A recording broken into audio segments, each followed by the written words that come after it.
user, welcome to my channel Learning with Khatak. Welcome to the world of Object Oriented Programming. आज हम अपना पहला एक programme करना चाहते हैं ऑब्जेक्ट ओरिएंटेड के अंदर यूजिंग C++. मैं जो कंपाइलर यूज़ कर रहा हूँ वो है मेरे पास विजुअल स्टूडियो 2022 और अच्छा सो आज के लेक्चर में हम जस्ट एक सिंपल सा प्रोग्राम करना चाहते हैं ताकि हमें C++ के एक प्रोग्राम के अंदर पार्ट्स का पता चल जाए कि C++ के प्रोग्राम के अंदर कितने पार्ट्स होते हैं. सो अगर यहाँ पे हम देख लें तो सबसे पहले तो हमारे पास दो पार्ट्स हैं, एक हमारे पास है क्लास का और एक हमारे पास है मेन फंक्शंस का. सो ऑब्जेक्ट ओरिएंटेड के अंदर आप लोग जब भी प्रोग्राम लिखेंगे तो याद रखें कि ये दो पार्ट्स आप लोगों के पास हमेशा होंगे, एक क्लास का पार्ट होगा और एक आपके पास मेन फंक्शन होगा. और ये क्लास जहाँ पे आप लिखते हैं क्लास और इसके बाद इस क्लास को बॉडी प्रोवाइड करते हैं, तो इस बॉडी को आप लोगों ने प्रॉपरली क्या करना होगा, सेमीकोलन के साथ टर्मिनेट भी करना होगा.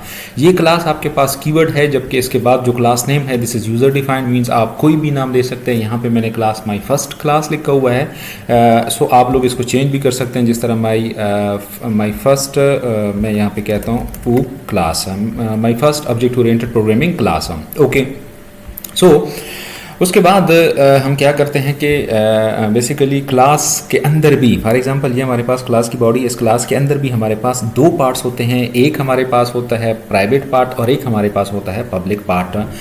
इनिशियली जो स्टार्ट की प्रोग्रामिंग है उसमें हम दो पार्ट्स की बात करते हैं. जब थोड़ा सा आगे एडवांस हम कवर करेंगे तो उसके अंदर हमारे पास और भी ये प्राइवेट और पब्लिक के साथ एक और भी वर्ड यूज़ होगा जिसको हम प्रोटेक्टेड का नाम देंगे. सो यहाँ पे फॉर एग्ज़ाम्पल अब अगर लेट्स सपोज हम स्टार्ट कर लेते हैं. ये मेरे पास क्या है, प्राइवेट एक्सेस स्पेसिफायर. मैंने यहाँ पे लिखा है प्राइवेट कीवर्ड और इसके अंदर मैंने दो डेटा मेंबर लिखे हैं, एंड रोल नंबर और स्ट्रिंग नेम. सो इस प्राइवेट से मुराद ये है कि इस क्लास के अंदर ये जो दो डेटा मेंबर्स हैं ये प्राइवेटली डिफाइंड है. इसका मतलब है कि इस क्लास से बाहर हम इसको एक्सेस नहीं कर सकते. किस तरह एक्सेस नहीं कर सकते, फॉर एग्जांपल अब अगर ये हमारे पास क्लास है, इसको मैं यहाँ पे मेन फंक्शंस के अंदर अगर मैं इसको एक्सेस करना चाहता हूँ तो मैं इसको एक्सेस नहीं कर सकता. कैसे, ये थोड़ा सा मैं बाद में बता देता हूँ. सो इसी तरह अब अगर मेरे पास एक पब्लिक पार्ट है, सो पब्लिक एक्सेस स्पेसिफायर, उसके अंदर मैं मोस्टली क्या करता हूँ, जो मेरे फंक्शंस होते हैं वो मैं कहाँ पे लिखता हूँ, पब्लिक पार्ट के अंदर लिखता हूँ. सो पब्लिक, ये मेरे पास एक फंक्शन है वाइड सेट डेटा, जिसके अंदर मैं यूज़र से क्या कर रहा हूँ, रोल नंबर और रोल नंबर की वैल्यू एंटर कर रहा हूँ और फिर नेम की वैल्यू एंटर कर रहा हूँ. सिमिलरली फिर मेरे पास एक फंक्शन है इसी तरह सेट डेटा के नाम पे है, उसके अंदर मैं क्या कर रहा हूँ, सिंपली मैं डेटा डिस्प्ले करवा रहा हूँ यहाँ पे जो यूज़र से मैंने वहाँ पे लिया हुआ था.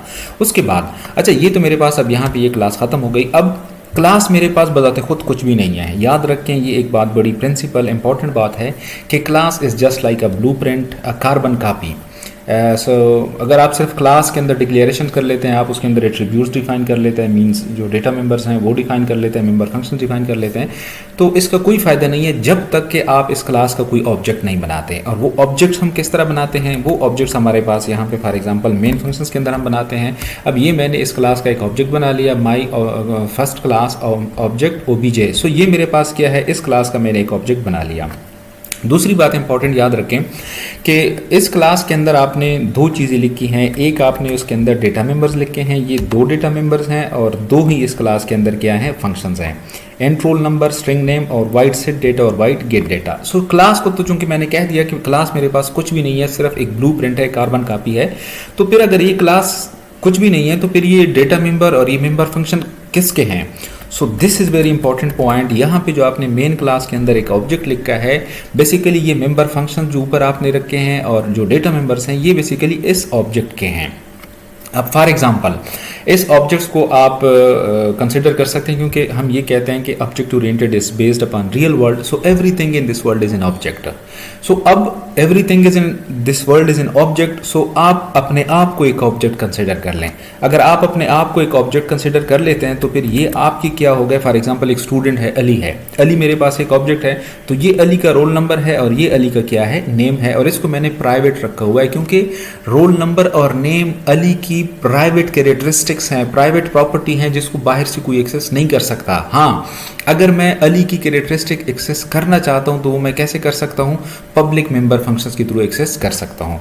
ओके, अब अगर इस प्रोग्राम को मैं सिंपली रन कर लूँ, फिर इसके अंदर थोड़ी सी चेंजेस कर लेते हैं। इस प्रोग्राम को अगर मैं रन कर लूँ तो यहाँ पे आप लोग देख लें कि ये एंटर रोल नंबर्स, अब मैं यहाँ पे कोई भी रोल नंबर 30 एंटर कर लेता हूँ और फिर उसके बाद कोई नेम अली एंटर कर लेता हूँ। सो यहाँ पे देख लें the name is Ali, the roll number is 30। सो ये मेरे पास इस प्रोग्राम के अंदर सिंपल जो आउटपुट थी वो मेरे पास आ गई। अच्छा, अब जो चीज़ मैं आप लोगों को इसमें समझाना चाह रहा था कि जो मेंबर फंक्शंस है इसको मैंने यहाँ पे प्राइवेट लिखा हुआ है। अब मैं ये कहता हूँ कि private data members can not be access outside the class. अच्छा, अब मैं क्लास के बाहर ज़रा ना इसको एक्सेस करना चाहता हूँ, यहाँ पे मेन फंक्शंस के अंदर मैं इसको ना एक्सेस करना चाहता हूँ।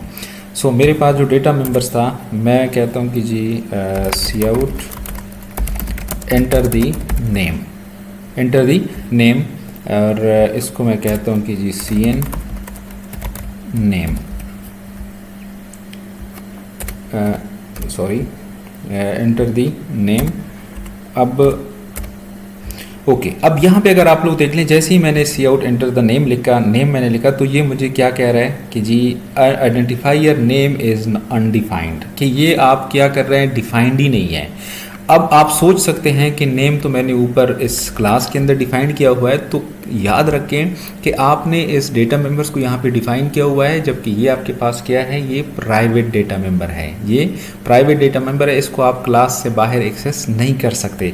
जबकि ये देख लें क्लास यहाँ पे ख़त्म हो रही है और मैं क्या कर रहा हूँ, मेन फंक्शंस के अंदर इसको एक्सेस करने की कोशिश कर रहा हूँ, जो कि पॉसिबल नहीं है। सो इसी वजह से हम जो डेटा मेंबर्स होते हैं वो हमारे पास प्राइवेट होते हैं और प्राइवेट डेटा मेंबर्स को हम क्लास के बाहर एक्सेस नहीं करते। दूसरी बात, ऑब्जेक्ट ओरिएंटेड का एक प्रिंसिपल भी है। ऑब्जेक्ट ओरिएंटेड का प्रिंसिपल क्या है कि आपके पास जो प्राइवेट डेटा मेंबर्स होते हैं उन डेटा मेंबर्स को आप हमेशा एक्सेस कर सकते हैं पब्लिक मेंबर फंक्शंस के थ्रू। पब्लिक मेंबर फंक्शंस के थ्रू ये प्रिंसिपल है। इस प्रिंसिपल्स को आप लोगों ने फॉलो करना है हमेशा। जब भी आप कोई सिंपल प्रोग्राम लिखें, कोई लेंथी प्रोग्राम लिखें, इट्स अप टू यू, लेकिन आप हमेशा मेंबर फंक्शंस को यूज़ करेंगे to access the private data member. Okay, अच्छा, अब अगर मैं फॉर एग्जांपल ये कीवर्ड एक नहीं लिखता, इस कीवर्ड को मैंने यहाँ पे कमेंट कर दिया। इस कीवर्ड को मैंने अगर कमेंट कर दिया, अब देख लें मैंने जो सेट डेटा मेंबर फंक्शंस था वो भी मेरे पास प्राइवेट बन गया और जो गेट मेंबर फंक्शंस था वो भी मेरे पास प्राइवेट बन गया। अब अगर इस प्रोग्राम को मैं एज इट इज़ रन कर लूँ तो देखते हैं कि मेरे पास क्या एरर आ जाता है। सो यहाँ पे देख लें मेरे पास कोई एरर आ गया। वो एरर मेरे पास क्या है, वो एरर मुझे ये बता रहा है एरर। ओके, ये अगर आप लोग थोड़ा बहुत आप लोगों को नज़र आ रहा हो तो ये मेरे पास फर्स्ट एरर है, my first class set data can not access private member declared in class. So ये एक मेरे पास ये एरर आ गया कि जो मेंबर फंक्शन है, यहाँ पे देख लें मैं मेन फंक्शंस के अंदर इसको एक्सेस कर रहा हूँ, यहाँ पे देख लें ये एरर मुझे दे रहा है।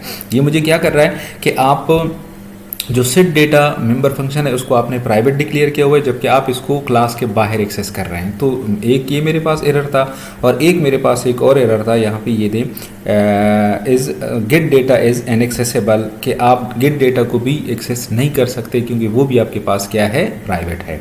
सो ये आप लोगों ने फ़र्क देख लिया कि जब आप क्लास के अंदर प्राइवेट डिक्लेरेशंस कर लेते हैं तो आप इसको एक्सेस नहीं कर सकते। आपने क्या करना होगा, मेंबर फंक्शंस को आपने पब्लिक रखना होगा सो दैट कि आप इसको इजीली एक्सेस कर सके क्लास के बाहर भी। सो ये हमारे पास सिंपल एक फंक्शन था। इसी तरह आप इसको पब्लिक भी रख सकते हैं। ज़रूरी नहीं है कि डेटा मेंबर्स मीन ज़रूरी है, लेकिन अगर आप इसको पब्लिक रखना चाहते हैं you can write here public, आप यहाँ पे इसको पब्लिक लिख सकते हैं। सो अब ये आपके पास क्या हो गया, ये आपके पास पब्लिक हो गए। लेकिन कीप इन माइंड, पब्लिक लिखना इज समथिंग एल्स और प्रिंसिपल को फॉलो करना इज समथिंग एल्स। पब्लिक, अब ये आपका प्रोग्राम चल जाएगा। अगर इस प्रोग्राम को मैं रन कर लूँ, there is no error in this program. So look at this, enter roll number 40 and then कोई भी आप नाम एंटर कर लें तो ये आपका प्रोग्राम चल गया। लेकिन जो ऑब्जेक्ट ओरिएंटेड के प्रिंसिपल्स थे आपने उनको क्या किया, वायलेट किया। वायलेट किस तरह आपने किया कि डेटा मेंबर्स हम कहते हैं कि हमेशा हमारे पास प्राइवेट होंगे, लेकिन आपने इसको क्या कर दिया, इसको आपने पब्लिक बना दिया। सो इसको आपने हमेशा प्राइवेट बनाना है और इसको आपने पब्लिक बनाना है। अच्छा, क्या मेंबर फंक्शन हमारे पास हमेशा सिर्फ ये दो हो सकते हैं? नहीं, हमारे पास बेशुमार मेंबर फंक्शंस हो सकते हैं। डिफरेंट मेंबर फंक्शंस कौन कौन से हो सकते हैं, हम क्या कुछ इसमें लिख सकते हैं? सो ये वेट करते हैं फॉर द नेक्स्ट लेक्चर्स, जिसके अंदर हम मज़ीद कुछ टेक्निकल डिस्कशंस करेंगे। So thank you very much.